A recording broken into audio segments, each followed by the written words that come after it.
Baik. Iya, selamat malam Ibu Yun. Ibu Yun bisa dijelaskan terlebih dahulu bagaimana perjalanan singkat karir dari AKP Ulil? Bagaimana bisa Bisa dijelaskan karirnya Bapak AKP Ulil ini seperti apa yang Ibu tahu?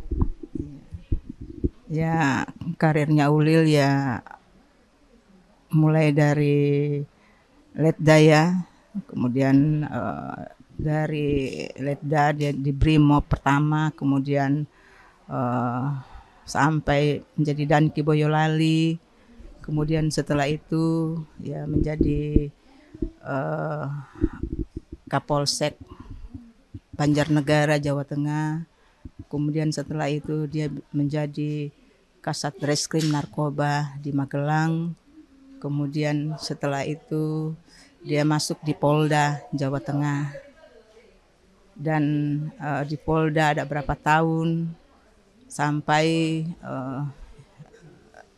Polda Semarang ya Jawa Tengah, sampai dia ada di Solok Selatan belum sampai 1 tahun. Kabupaten Solok Selatan, Sumatera Barat belum sampai setahun. Ya sampai hari ini kejadian yang dialami. Ya. Ibu bisa dijelaskan juga kapan terakhir bertemu dengan AKP Ulil dan terakhir komunikasi itu kapan Ibu?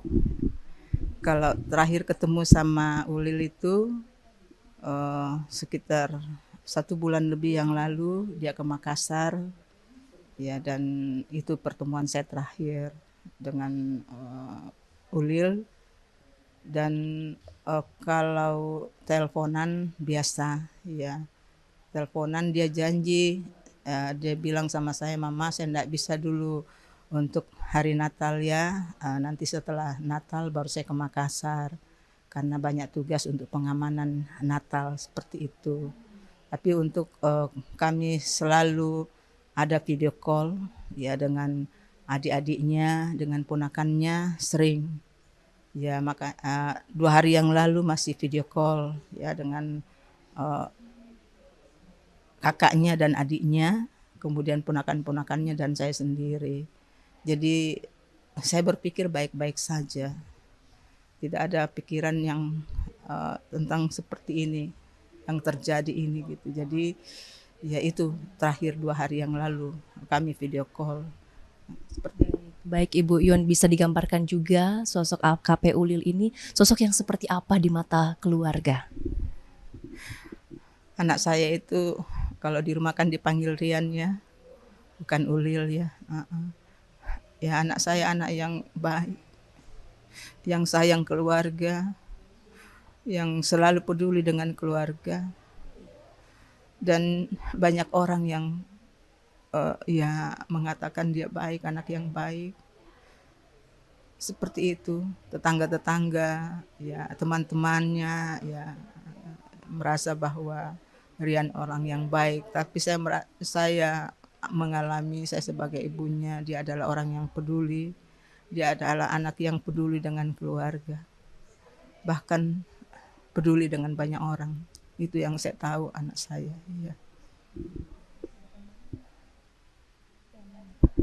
Masih ada mungkin hal-hal yang mau Ibu sampaikan?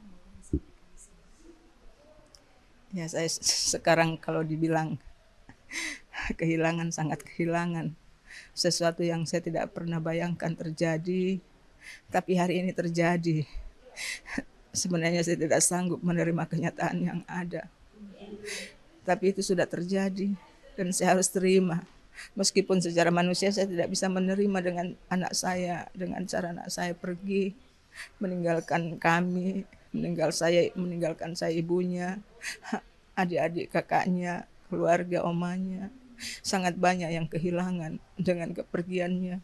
Dan itu sesuatu yang tidak pernah kami bayangkan. Sampai hari ini saya merasa kayak saya tidak percaya dengan apa yang terjadi. Tapi kenyataan itu yang ada. Seperti itu. Iya. Terima kasih Bu Yun, turut berduka sedalam-dalamnya.